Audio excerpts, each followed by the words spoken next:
Good morning, welcome to শুভ্রস family. চলে এলাম টাটকা ব্লগ নিয়ে। আশা করি সবাই ভালো আছে এবং সুস্থ আছো। নিউ ইয়ার সবার ভালো কাটছে। কালকে সবাই মোটামুটি ভালোই ঘোরাঘুরি করেছে নাকি। যাই হোক, আমি বেরিয়ে গেছি সকালবেলা, এখন প্রায় 9টা 15-20 বাজে বেরিয়ে গেছি। ওই যে বললাম যে কালকে যাকে অ্যাডমিট করেছিলাম হসপিটালে, ওর আজকে অপারেশন 10:30 11টা থেকে, তো ওই জন্য তাড়াতাড়ি ছুটছে। আমি তো মেডিকা পৌঁছে গেছি, ওটিও শুরু হয়ে গেছে। ফিঙ্গার ক্রস যেন সে মেয়েটি ভালোভাবে সুস্থ হয়ে যেন বাড়ি ফিরতে পারে। Welcome back to a new blog. আশা করি তোমরা সবাই খুব ভালো আছো, সুস্থ আছো। ভালো সুস্থ থাকাটা খুব জরুরি। সকাল সকাল শুভম আজকে ব্লগটা শুরু করেছে কিনা আমি ঠিক জানি না। আজকে শুভমের জন্য ভীষণ টাফ একটা দিন। শুভমের খুব কাছের একজন এমপ্লয়ি বলতে পারো, দাদা বলতে পারো, তার মেয়ের আজকে একটা বিরাট বড় অপারেশন আছে। তো সেটা নিয়ে শুভম একটু মানে কি এদিক ওদিক আছে। শুভম মনে হয় আজকে সারাদিনই মেডিকাতেই থাকবে, তারপর যা কাজ করার করবে সেটা। কালকে রাত্রিবেলায় ও ব্লগটা এডিট করে নিয়েছে। কালকে আমি ফেরার পর না খুব অসুস্থ হয়ে পড়েছিলাম।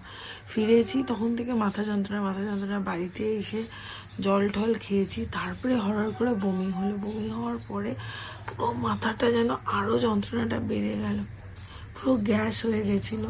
মানে আমি লাস্টে একটু কফি খেয়েছিলাম শুধু। আমার যখন বমিটা হচ্ছে শুধু মনে হচ্ছে কফিটাই বেরোচ্ছে। যাই হোক, এইসব সব কিছু হলো। হঠাৎ পরে খুব অসুস্থ হয়ে ধরাশায়ী হয়ে ঘুমিয়েছি। ভোরবেলা উঠে ব্রেকফাস্ট করে একদম রেডি হয়ে বসে রয়েছি, পড়তে আসবে, পড়াবো, তারপর বাদ বাকি কাজ। আর আজকে তোমাদের মেলায় কালকে কি কি কিনেছি সেগুলো সব দেখাবো। যে একটা ছাদে এসেছি আমরা, সেভাবে যেহেতু ঘুরতে যাওয়ার প্ল্যান আছে, এর জন্য সব কটা সোয়েটার আজকে মানে যেগুলো নিয়ে যাওয়ার মতো সব কটা সোয়েটার আজকে ধুতে বলেছি। ঝুমাদি সব ধুয়ে আজকে কেচে দিয়েছে। আমরা ঝুমাদি 2 দিনের মতো শুকাবে, তো বলছি নিশ্চয়ই শুকাবে বৌদি, না শুকালে আমি দেখবি কিভাবে তোমার সোয়েটার শুকিয়ে দিই। আর এখানে আমাদের বাড়িতে জেনারেলি বড়ি বানানো হয় না, শুভমদের বাড়িতে নাকি নিয়ম নেই বড়ি দেওয়ার। তো এর জন্য ঝুমাদি, আমাদের যিনি হেল্পিং হ্যান্ড, ও বড়ি দিয়েছে।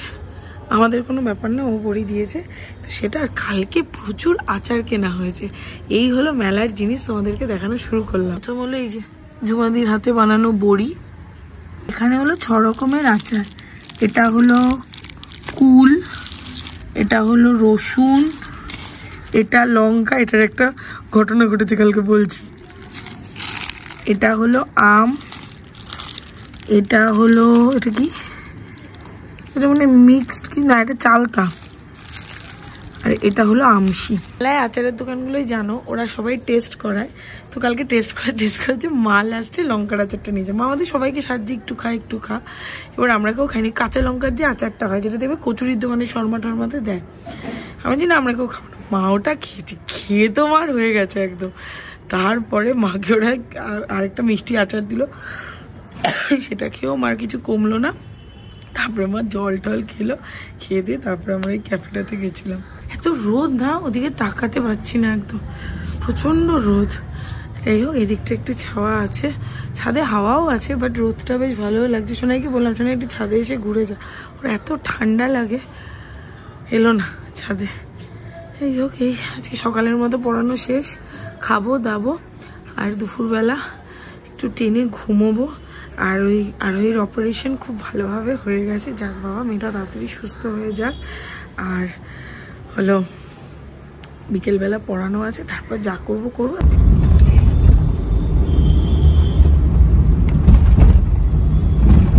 Good evening. সেই সকালবেলার পর আবার ব্লগটা ওপেন করলাম।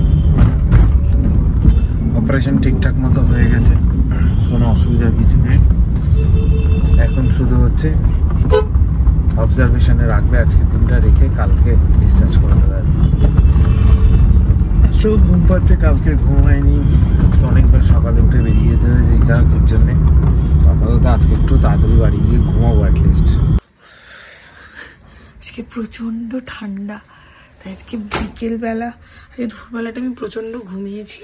ঘুমিয়ে উঠে তারপর পড়িয়েছি। চুলফুলির কি অবস্থা, পড়িয়ে উঠে এখন একটু খিদে পাচ্ছে, দেখি কিছু একটু খাবো। তারপর আবার পড়ানো আছে, তারপর মেলার জিনিসপত্র দেখানো আছে। ব্যাক টু ব্যাক সেরকম কোনো কাজ নেই। আর 2 দিন বেরিয়ে না একটু ক্লান্ত হয়ে গেছি। আর কালকে যেহেতু দক্ষিণেশ্বরের প্ল্যানটা হয়নি, এর জন্য আশা করা যায় যে হয়তো বৃহস্পতিবার দিন সকালবেলা আমরা দক্ষিণেশ্বর যাব। এই আপাতত প্ল্যান। দেখি রাতের ওই তরকারিটা করে ফেলি, আর আমি যেটা খাবো আমি রাত্রিবেলা একটু মুড়ি খাবো, কালকে গ্যাস ফ্যাস হয়েছে না, রাত্রিবেলা একটু মুড়ি খাবো। আমাদের তো ফ্রাইডেতে ঘোরাটা মানে কনফার্ম। আমরা শুধু মানে এখান থেকে বাগডোগরা আর বাগডোগরা থেকে হলো কলকাতা এই টিকিটটা কনফার্ম করে যাচ্ছি। এরপর প্ল্যানটা জানি না, আজকে যদি শুভম তাড়াতাড়ি ফেরে রাত্রিবেলা তবে প্ল্যানটা হবে, নইলে ওখানে পৌঁছে তারপরে হবে, কারণ কালকে আমার অনেকগুলো কাজ আছে আর পড়ানো আছে, প্লাস ইভেন্টের কাজ আছে, প্লাস টুকটাক কিছু যাওয়ার আগে শপিং, এগুলো তো থাকে। আমার একটু ইচ্ছে ছিল বন্দে ভারতে ফেরা বা বন্দে ভারতে যাওয়া, আর শুভম হলো টাইমের জন্য ট্রেনটাকে অ্যাভয়েড করতে চাইছে, যে অতটা টাইম, অনেকটা টাইম চলে যাবে এই নর্থ বেঙ্গলের জন্য ট্রেনে গিয়ে লাভ নেই। আর বন্দে ভারতের টিকিট আর ফ্লাইটের টিকিট অলমোস্ট এদিক ওদিকই হয়, তো ওটাতেই চলে যায়। সবকিছু ভাবনা চিন্তা এখনো চলছে, বাট যাওয়ারটা ফ্লাইটে হবে এটা কনফার্ম। আসারটা কিসে হবে, এবার আমি ওকে বলছিলাম আসারটা ট্রেনেই কর, কারণ আসার সময় আমি কিনবোই, আমি শপিং কিছু না কিছু টুকটাক কিনবো। এবার আমার ইচ্ছে আছে আমাদের একটা ট্রলি নিয়ে যাওয়ার, যেহেতু দুজন ট্রাভেল করছি না, অত লাগেজ বাড়াবো না, তো সেই কারণের জন্য তাতে আর কি ওটার মধ্যেই সবকিছু করতে হবে। এবার ওজনটা বাড়ালেও চলবে না, অতটা হয়তো বাড়বেও না, দুজনের তো থাকেও অনেকটা। দেখা যাক, সবকিছুই সময়ের উপর। আজকে শুভম ফিরুক, তারপরে সবকিছু হবে। বলেছে আজকে তাড়াতাড়ি ফিরবে, তাড়াতাড়ি বলতে তাও হয়তো 11:30, 12টা বা 1টা এরকম হবে। দেখা যাক কি আছে, ততক্ষণ আমি জেগে থাকি তবে আলোচনা হবে। তো কমপ্লিট হয়ে গেছে, এতক্ষণ ধরে তেলিয়ে তুলিয়ে নিয়ে এলাম। একটু আয় ক্যামেরাটা ধর, নইলে মেরে দেখাবো কি করে। এখনো এসে পায়ের ওপর পা তুলে বসে রয়েছে, আর আমি ব্যাক ক্যামেরায় দেখিয়ে দিচ্ছি, তুই বসে বসে আমার ভিডিও করাটা দেখ। কার কথা বলছি নিশ্চয়ই বুঝতে পারছো, বুঝতে না পারলে কমেন্ট সেকশনে লিখবে। তোমরা এই টাইমে ভিডিওটাকে পজ করে কমেন্ট সেকশনে লিখবে আমি কার কথা বলি। সেই মহিলা সারাদিন এইভাবেই চলছে ওর জীবন। তুই কি ক্যামেরাটা ধরবি? আদারওয়াইজ আমি করে নিচ্ছি। 15 দেখাচ্ছিস আমাকে, তুই আর তোর দাদা 15 দেখাচ্ছিস আমাকে। আমি তো তোকে ছেড়ে ঘুরতে যাচ্ছি। সেটা এখন যাবেই, এই তো আমি কিছু বলতে পারবো না। সেটাই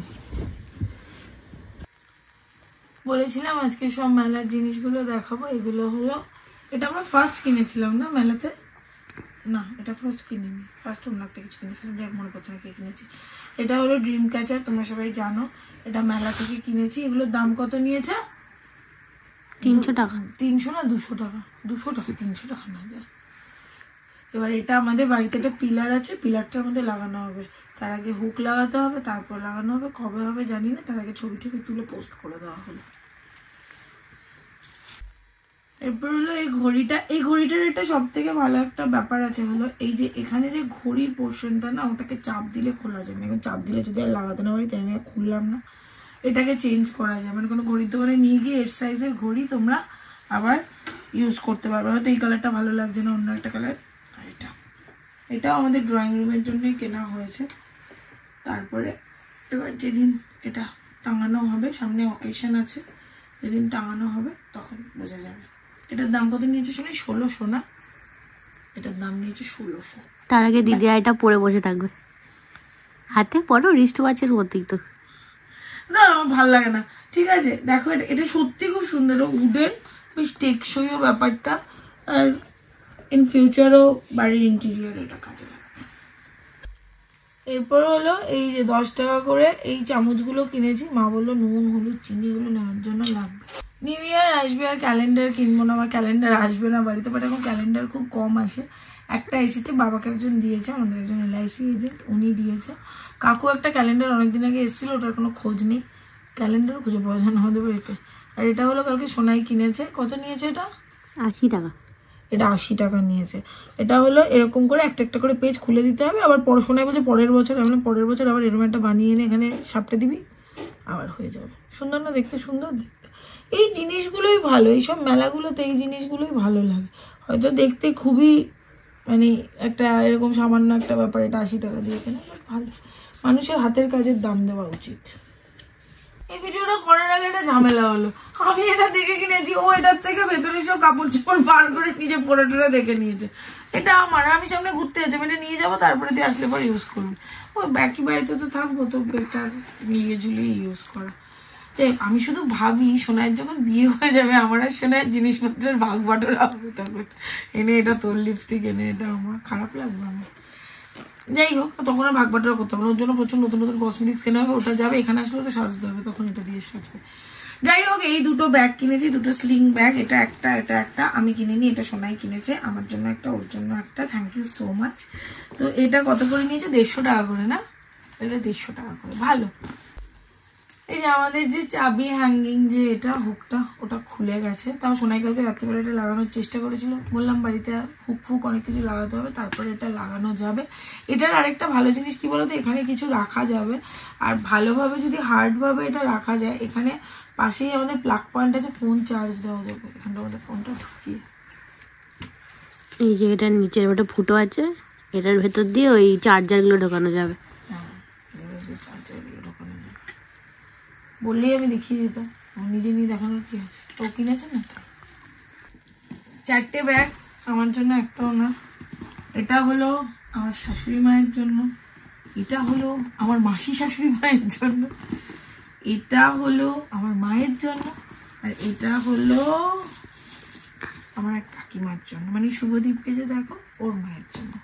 এই 4টে ব্যাগ কালকে কিনেছি, এগুলোর আর দাম বলছি না, কারণ এগুলো তো কাউকে দেওয়ার জন্য, এর জন্য এগুলোর আর দাম বলছি না। তো এগুলো আমি দেবো। আরও দুটো ব্যাগ কেনা হয়েছে, দুটোই গিফট পারপাস কেনা হয়েছে, ওগুলো একটু অন্য রকমের, একটু বড় বড় দেখতে হয় ব্যাগগুলো, তো ওটা গিফট পারপাস দেওয়ার জন্য কেনা হয়েছে। তাই ওগুলো মানে দেখালাম না, কারণ তারা ব্লগটাকে তারা দেখে নেবে তাদের কাছে পৌঁছানোর আগে পর্যন্ত। আর এখানে আমার ডিরেক্টর আমাকে এগিয়ে দিচ্ছে প্রপস। আর এখানে হলো মিস্টার শুভম গুপ্ত কোস্টার কিনেছে, জলের বোতলের নিচে রাখবে, ওপরে চাপা দেবে, তারপর খাবে। খুব সুন্দর, ওরা যারা বানাচ্ছিল না, লাইক তোমরা আজকের ব্লগে হয়তো দেখেছো, মানে এত সুন্দর করে আঁকছিল, আর প্রচন্ড বয়স্ক বয়স্ক মহিলারাও কি সুন্দর আঁকছিল। ওদের টাইটেলই হলো চিত্রকার, আর ওদের একটা গ্রাম আছে, ওই গ্রামে সবাই ওরা এরকম আঁকে, ওরা বলছিল না শোনাই। সকালবেলা আচারগুলো দেখিয়ে দিয়েছি, এই হয়েছে কেনা, আর কিছু ধূপকাঠি কেনা হয়েছে, ধূপকাঠি দেখানোর কিছু নেই, ধূপকাঠি তো গন্ধ শোকার ব্যাপার। যাই হোক, এই হচ্ছে ব্যাপার স্যাপার। আজকে শরীরটা প্রচন্ড ডাউন ছিল, তাই আমি সেইভাবে ব্লগ করতে পারিনি। হাতে একটা ফ্রোজেন শোল্ডারের ব্যথা হচ্ছে কন্টিনিউয়াসলি, আগে আমার এই হাতে ছিল, পড়াতে পড়াতেই